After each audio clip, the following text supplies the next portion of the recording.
3 ans après la chute de Phnom Penh, le Cambodge des Khmers rouges est demeuré impénétrable. Pour la première fois, le nouvel État révolutionnaire du Parti communiste du Kampuchea nous livre un documentaire officiel dont nous vous proposons les extraits les plus significatifs.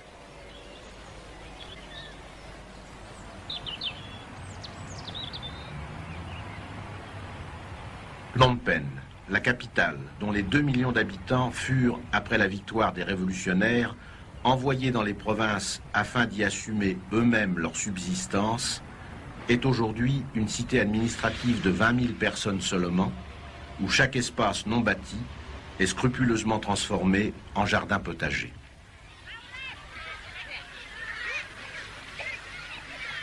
Nous devons compter sur nos propres forces, déclare le Premier ministre Pol Pot, secrétaire général du Parti communiste khmer. Et la population tout entière est ainsi mobilisée pour les grands travaux collectifs.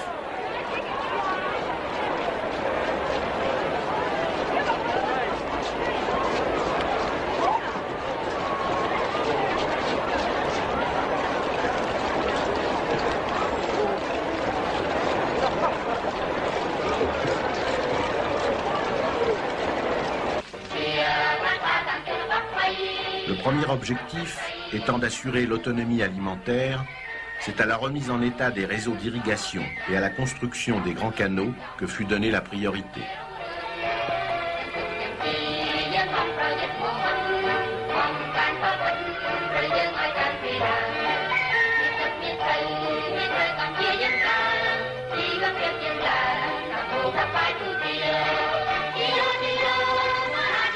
Sans moyens mécaniques, par un travail de fourmilière à l'échelle de toute une population, le Cambodge aurait aujourd'hui accompli un gigantesque programme de barrages et de réservoirs.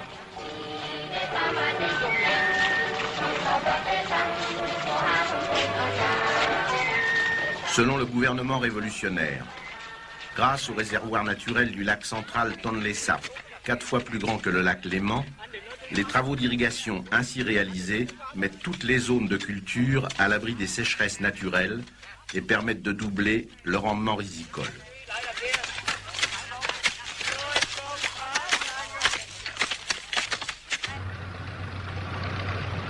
Les jeeps américaines de récupération sont ici transformés en motopompes.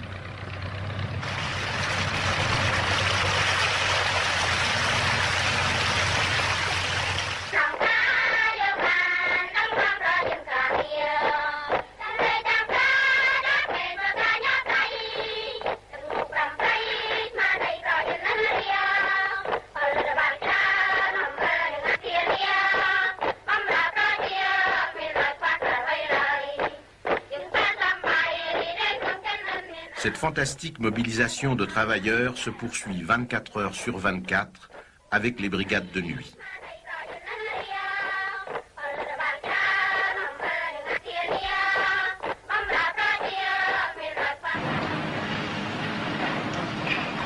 Après les combats fratricides et les destructions, la reconstruction est entreprise dans le même esprit d'animation collective.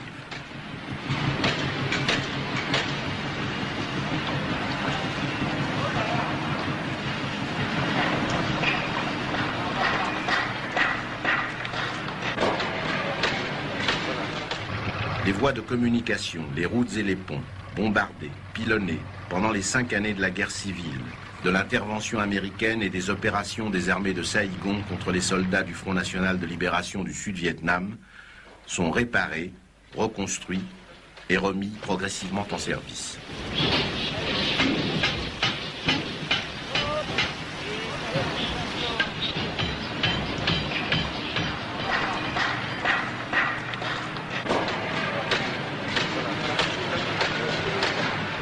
Dès la fin de 1975, la voie ferrée qui relie Battambang, du nord-ouest du pays, au port de Kompong Som, ex-Sihanoukville, dans le golfe du Siam, en passant par Phnom Penh, a été rétablie et le trafic est assuré avec des motrices chinoises.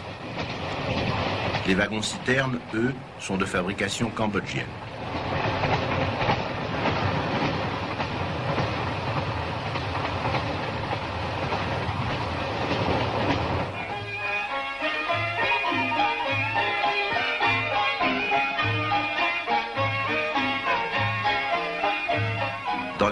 villages et hameaux des coopératives agricoles, c'est aussi la population qui prend en charge l'édification des traditionnelles maisons sur pilotis.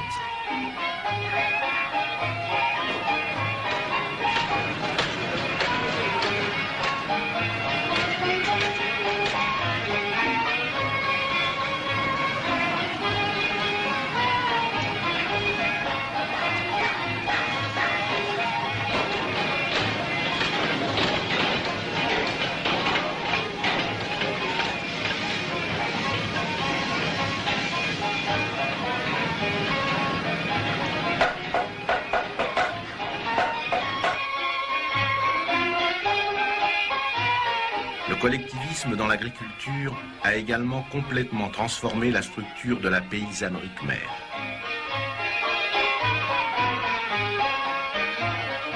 C'est aujourd'hui à l'échelle des grands regroupements que les travaux agricoles sont organisés et la mécanisation est intervenue dans les rizières et dans les champs, par priorité sur le secteur industriel.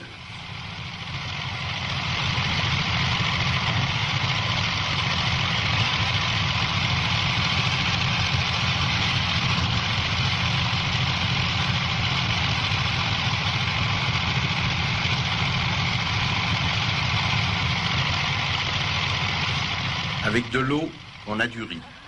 Avec du riz, on a tout. Ce mot d'ordre du parti est repris à travers tout le pays. Toutes les familles paysannes, sans exception, sont structurées en coopératives de production, unités de base du pouvoir populaire.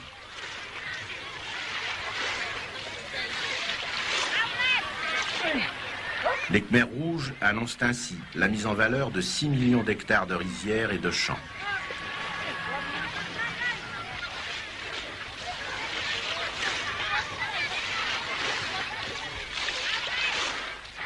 Dans les campagnes, les spectacles populaires respectent la tradition folklorique, mais les chants exaltent toujours le travail et la révolution.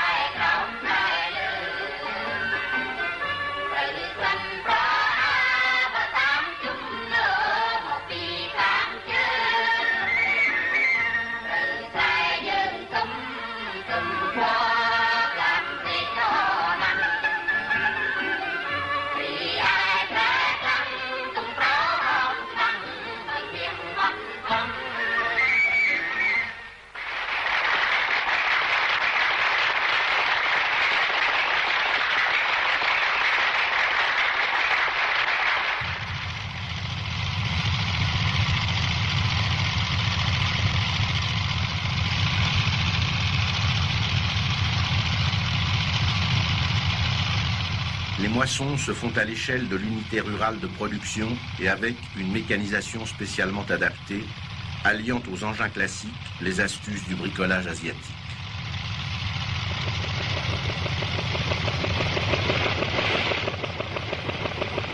Ici, les anciens ventilateurs des hôtels de Phnom Penh séparent le grain de la paille et facilitent le travail des vanneuses.